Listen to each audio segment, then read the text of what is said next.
नमस्कार, আমি অনির্বাণ। বাংলা রাজনীতিতে আপনাকে স্বাগত। তো মমতা ব্যানার্জি, আপনি খুশি তো?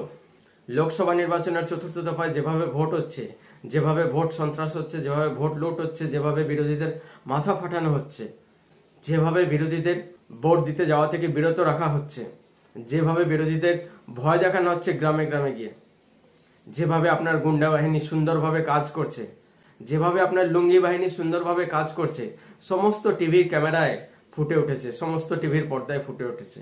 এখানে আর কিছু বলার নেই। তো আপনি খুশি তো? আজকে সম্ভবত আপনি বনগাঁর প্রচার মঞ্চ থেকে আপনার সমস্ত খুশি জাহির করে দিয়েছেন। আপনার মাথায় যে চিন্তার বলিরেখা ছিল এতদিন, সেই চিন্তার বলিরেখার ভাঁজ যেন আজকে একটু কম। ক্লাব ম্যাচে যেমন একটা অ্যাওয়ে ম্যাচ থেকে, একটা হোম ম্যাচ থেকে, আপনার জন্য উত্তরবঙ্গ অ্যাওয়ে ম্যাচের মতন ছিল। ঠিকঠাক করে খেলতে পারছিলেন না, পিচ চেনা ছিল না, মাঠ চেনা ছিল না, ঠিকঠাক করে খেলতে পারছিলেন না, আপনার প্লেয়াররা চলছিল না ঠিক করে। কিন্তু আজকে হোম ম্যাচ শুরু হওয়ার পরে, অর্থাৎ দক্ষিণবঙ্গে ভোট শুরু হওয়ার পরে, আপনি কিন্তু আপনার নিজের রূপ দেখিয়ে দিলেন। আপনার ভাইরা কিন্তু প্রত্যেকটি জায়গায় সকাল থেকে অনবরত তাদের রূপ দেখিয়ে যাচ্ছে। কেউ লুঙ্গি পরে বাঁশাতে দৌড়াচ্ছে, কেউ আবার লুঙ্গি পরে দিলীপ ঘোষের গাড়ির সামনে মন্তেশ্বরে শুয়ে পড়ছে।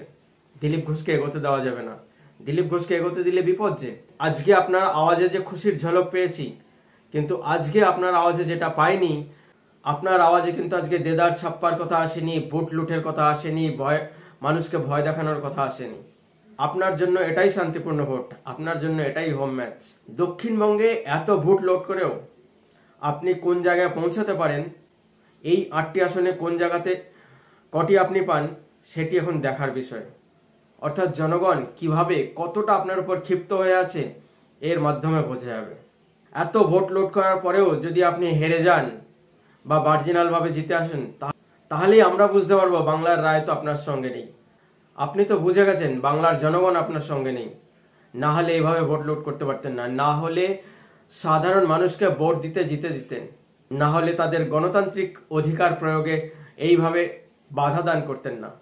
তো মমতা ব্যানার্জি, আজকে রাতে আপনার ঘুমটা বোধহয় শান্তির ঘুম হবে, কারণ দিলীপ ঘোষকে আটকে দেওয়া গেছে। দিলীপ ঘোষকে আজকে নড়তে দেওয়া হয়নি।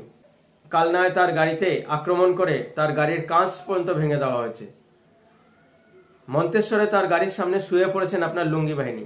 আপনার লুঙ্গি পরা এক ভাইপো, যার নাম আব্দুল, দেখলাম টিভিতে দেখলাম, দিয়ে তিনি দাদুদের ভোট ছাপ্পা দিয়ে দিচ্ছেন। যখন সংবাদ মাধ্যম জিজ্ঞেস করলো আপনার দাদুর নাম কি, তিনি বলতে পারলেন না, বললে দাদুর নাম জানি না। তাহলে বুঝতে পারছেন আপনি কত সুন্দরভাবে সিস্টেমটাকে তৈরি করেছেন এই দক্ষিণবঙ্গে। কেন আপনি দক্ষিণবঙ্গে ভোট আসার জন্য অপেক্ষা করছিলেন, বুঝতে পারছেন তো?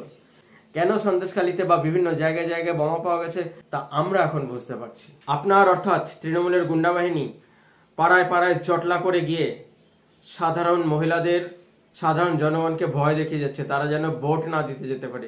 তাদের কাছে ভোটিং স্লিপ যেটা দেওয়া হয়েছে, সেই ভোটিং স্লিপটা কেটে নেওয়া হয়েছে। এই কাজগুলো আপনি করেছেন। কৃষ্ণনগরের তেহট্টে বাঁশ দিয়ে পিটিয়ে বিজেপি কর্মীদেরকে শুয়ে দিয়েছেন। আমরা সমস্ত কিছু দেখছি। দিদি, আপনি তৃষ্ণার্ত ছিলেন। আগে 3 দফায় 10টি লোকসভা আসনে ভোট হয়েছে, আপনি ভীষণ তৃষ্ণার্ত ছিলেন। আপনার রক্তের পিপাসা পেয়েছিল, মমতা ব্যানার্জির রক্তের পিপাসা পেয়েছিল। সেটা মুখ ফুটে বলতে পারছিলেন না যে আমার রক্ত চাই। আজকের চতুর্থ দফার ভোটে আপনি কিন্তু রক্ত নিয়ে নিলেন। আজকে আমরা দেখতে পেলাম আপনি আজলা ভরে রক্ত পান করলেন, বাংলার সাধারণ মানুষের রক্ত পান করলেন। আজকে আমরা চতুর্থ দফার ভোটে দেখলাম আপনি কিভাবে বাংলাকে রক্ত স্নাত করেছেন এবং নিজেও রক্ত স্নান করে উঠেছেন।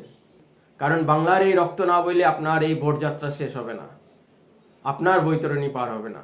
তাই রক্ত পিপাসু মমতা রক্ত স্নান করে উঠলেন আজকের রক্তপানের সঙ্গে সঙ্গে।